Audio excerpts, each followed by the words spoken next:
Hey everyone, Justin from Out of the Basement here, bringing you another Star Wars The Black Series action figure review. I struck gold at Meijer today, and I found the Empire Strikes Back 40th Anniversary Wave 1. They had a whole wave. There was only one of each per character, and the only one I was looking for out of the first wave is this new Bespin Luke Skywalker with the updated photo reel. I also found the probe droid, so be on the lookout for that. So starting out with the packaging, looks really nice, very similar to the 40th Anniversary Star Wars packaging. Of course, this is the Kenner classic style, you know. Up here, you have the sticker, 40th Anniversary for Empire Strikes Back. Bubble card for Luke here. On the back it says, commemorate the 40th anniversary of Star Wars The Empire Strikes Back with figures from the Black Series featuring classic design and packaging. Of course, also in Wave 1 is Yoda, Princess Leia, Hoth, Han Solo, Bespin, and the AT-AT driver. Let's crack this bad boy open. First, let's come in and take a look at the accessories. We have Anakin / Luke's blue lightsaber. The hilt is as clean as it could possibly get. Love the red on there. The red actually looks like a little splotch. Looks like it got two little dabs of red paint instead of just one. But the gold on there is great. The black and the silver is fantastic as always. The red looks fine there. It's actually right there that it looks like it was dabbed on there twice. The blue lightsaber is the newer lightsaber blade, I should say, where it's a very, very thick blade on there. I still think the shade of blue could be darker, but I do like the thickness of the blade. I like that it's not as thin as they used to be in the Black Series. Still think it should be a darker shade of blue. We also have Luke's blaster that came with the other old Blue Line release as well. This is a great blaster. You have brown on the handle, you have sculpted detail, and it's black near the middle. And then the barrel, of course, a nice chrome. Here is Luke straight out of the packaging.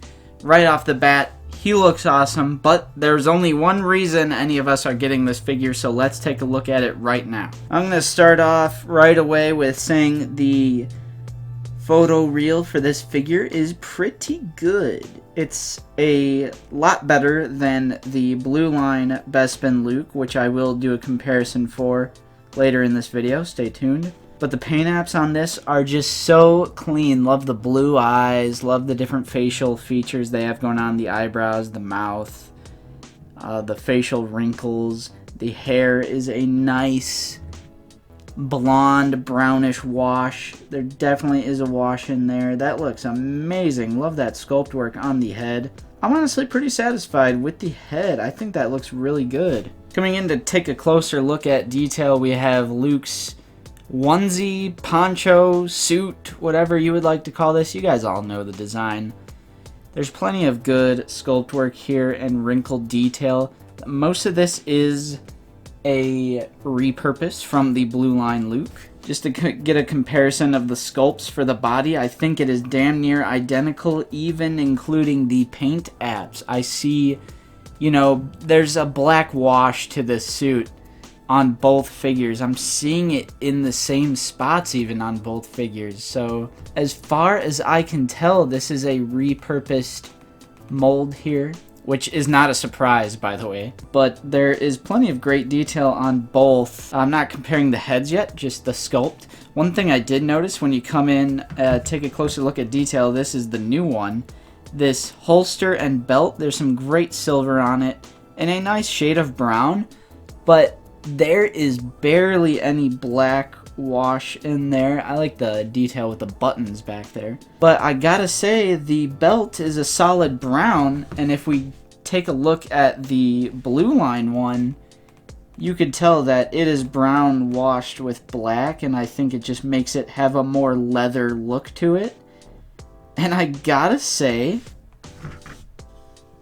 the original Blue Line might be a better belt. Maybe this one is more canon. You know, maybe it was just a regular brown. But this one, you can clearly tell, is mixed with black. and it has a really nice wash to it. It makes it look like a little more like leather. So let me know what you guys think in the comments down below. Which belt / holster do you guys like better? Continuing with the new Luke, we have the boots down here. He has some sort of moccasin stuff going on. We got peg holes at the bottom of the feet. Pretty standard looking figure, but it is the Bespin Luke. It's exactly how he's supposed to look. So, of course, you have a lightsaber storage right there for the hilt. You have a hook right there, and then the, you know, we've seen these a million times, just the holster for the blaster. Both work really well. But again, the belt is a solid brown. If there is a black wash in there, it's very hard to see, and as far as I could tell, it looks straight up brown. I think the camera and the lighting might make it look like it has a wash, but with my eyeballs, I'm just seeing brown. Alright, in terms of articulation, it's pretty normal for a Black Series figure. Like I said, this is the same body mold as the Blue Line Luke. The head is, of course, on a ball joint, can rotate all the way around. Can, you know, go side to side a very, you know, little bit. It usually just goes right back. You can look up that high and look down that low. That's a decent amount, actually. The arms rotate all around like that.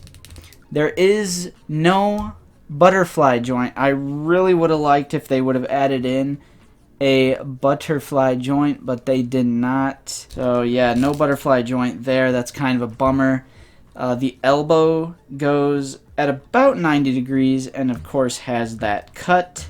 The hands rotate, of course, and then this is the lightsaber hand. It goes up and down like so. It does not go the other way like this at all. Now this is the trigger finger hand. The other one was more of a gripping hand, and that one does that as well. That really nice hinge at the hand for that gun articulation. But it is the same type of articulation on the gripping hand, which is different. It's definitely different. I don't think it's usually like that on the gripping hand, so interesting to see. Ever so slightly, you know, very small amount of ab crunch, but it also does bend at the waist quite a distance. That's actually really impressive. Of course, the upper torso can rotate. I'm fairly certain this is on a ball joint here. The legs can kick out that far. There is a leg rotation at this area right about here. It's where you can get that rotation. Yeah, it can go all the way around. It's kind of stiff, so I don't want to break them. Oh my gosh, this is actually really stiff, but that is double jointed knees. I really want to try hard not to break them. There is no boot swivel, but the feet go down, up, and of course they have ankle pivot. For a comparison with the old Luke, the only real difference in articulation that I could find was on the arm. That is not 90 degrees, that is an obtuse angle, and it doesn't really have that clean, deep elbow cut. So because of the updated articulation, has the 90-degree angle and the deep cut elbows, he has absolutely no problem holding his lightsaber with both arms. So in terms of articulation, if anyone knows anything else, this is about the only thing I could find was the updated arm articulation. The articulation is better on the new Luke. And here it is, what we've all been waiting for. This is the photo real Luke on the right and the original Blue Line Luke on the left. It's pretty obvious to tell which one is better. The skin tone is significantly different, and that applies to the hands as well, which is really nice. But yeah, the new Luke is obviously better. I mean, come on now. So as far as my final thoughts, it's a great Luke. It has surprisingly updated articulation on the arms. You can get that nice 90-degree angle on the arms, as well as a nice, deep, clean cut with the elbows, as far as having them down so he can hold his lightsaber with both hands. Absolutely no problem. Everything works as it should. The only points I will knock on this figure is they kind of got lazy with the belt holster thing. It would have looked a lot better with the brown and black mesh, the wash. that the original Blue Line Luke has. I just can't really think of why they wouldn't do that other than to save money. The new photo reel head looks amazing. It does have the updated articulation, and it does have the better lightsaber blade. I have all my accessories together, so I didn't know what blade it came with that Bespin Luke, but I guarantee the new one is better because it's the new thicker blade. I still wish it was a few shades darker on the blue, but still a great figure nonetheless, and I think for the updates that they did to it, it's totally worth it, especially if you're just now getting into the Black Series. Am I glad that I updated mine, owning both of them? Yes, I'm glad I own both of them. I think it was a good purchase, especially since it was the only figure of the first wave for the Empire Strikes Back 40th anniversary that I wanted to get, so it's not like I was breaking the bank buying the whole wave. But yeah, that's it. That's my review. Go ahead and let me know what you guys think in the comments down below. And I've been Justin from Out of the Basement, and we will see you guys next time.